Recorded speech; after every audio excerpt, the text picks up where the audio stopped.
how most people felt the first time they heard that one day man would be able to fly, or that we hope to actually land a man on the moon. Those ideas seemed pretty crazy at the time, but today we know just about anyone can fly in an airplane, and we have astronauts actually living in space. Now what if I told you that one day we would be able to fly in an aircraft that could bend, twist, and maneuver just like a bird? Sound crazy?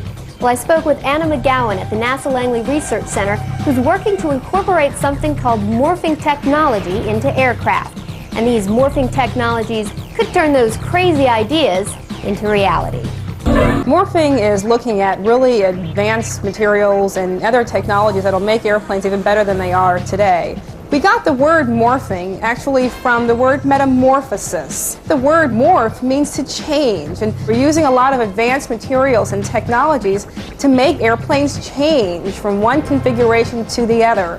Our task at NASA Langley is to look 20 years into the future. Some of our challenges are making the airplanes even safer, making them more efficient, meaning you could fly farther on the same tank of fuel, or carry more passengers, for example. And we're working on making airplanes as versatile as a bird is. So we're taking some lessons from nature. To get aircraft to perform with bird-like agility, first you have to understand how birds fly. Efficient wing design, feathers, and hollow, lightweight bones allow birds to fly better than any man-made machine. By drawing on the inspiration of birds, Langley researchers are hoping to develop technologies that will enable aircraft to perform with bird-like agility. For example, synthetic jets will cover parts of the wing and replicate the effects of feathers. These technologies can alter the airflow over the wings for superior maneuverability. Microspheres will replicate the bird's hollow bones and allow lightweight wings to be manufactured for increased performance and efficiency. Sounds like science fiction, but in fact, these technologies are real. We make airplanes as efficient as birds by trying to replicate or mimic some of the characteristics birds have. As an example, birds use feathers to control the airflow over the wings.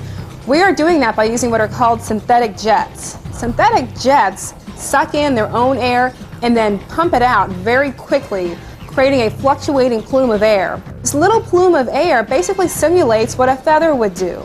On a bird, the feathers are used to adjust the airflow over the wing of the birds so that the bird flies optimally no matter what the air conditions are outside. Now on an airplane we do the same thing. We put these jets inside the wing of the airplane, and say for example we had a gust of wind coming into the airplane. We would turn on very specific jets at the right time and at the right frequency. And by doing so, then we can adjust the airflow over the wings of the airplane, thereby making the airplane very stable and comfortable and maneuverable at all flight conditions. We also want to be able to mimic the porous inside section of a bird bone, because that porous inside section is lightweight, but it adds extra strength. We do that by using what are called tiny microspheres.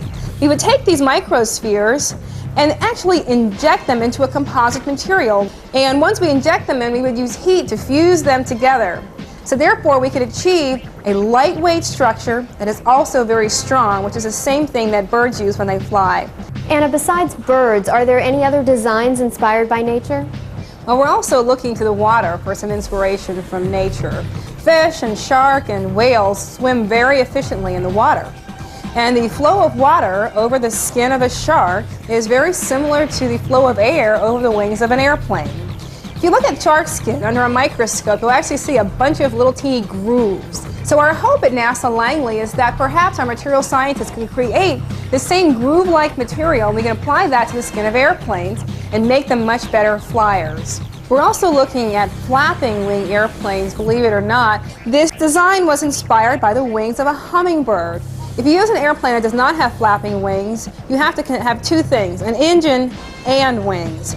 Flapping wing airplanes do not need an engine. The wings will provide you forward motion or thrust as well as lift, which goes up. So Anna, tell me how you design a flapping wing without using an engine. We actually use what are called smart or active materials instead of using an engine. And why is it referred to as smart material? Well, smart materials actually move on command. These are materials that when you apply a stimulus, like electricity or heat, or in some case magnetism, they actually move. Another very common one that we've just developed is called a macro fiber composite. The macrofiber composite works by, when you apply electricity to it, it will move in the direction you'd like it to move. So what we would do is when we adhere this, or if you were embedded inside an airplane wing or the tails of a fighter airplane, it would actually absorb the vibration. As a consumer, you can put these in your washing machine to absorb vibration. You can put it in your cars. You can even use it to absorb sound. So we think that these materials like this one are really going to revolutionize how we build things in the future. We're also looking at a material called a shape memory alloy. We would use this material to bend and twist airplane wings. Now, you might wonder why we'd want to do that kind of thing. Well, birds also bend and twist their wings in flight. Now, being able to bend and twist airplane wings is really difficult because airplane wings tend to be very stiff. If you bend this material, the shape memory alloy, it will actually go back to its original shape. So if you bend this, I'll show you what it looks like.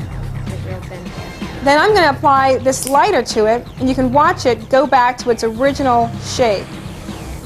Now this simple little material can pull around 700 pounds. So by placing a couple of these in an airplane wing, we can make the airplane bend or twist.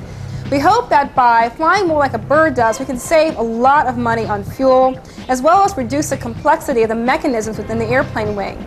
So we're using a lot of these biologically inspired materials and technologies to make aircraft and spacecraft a lot safer to fly.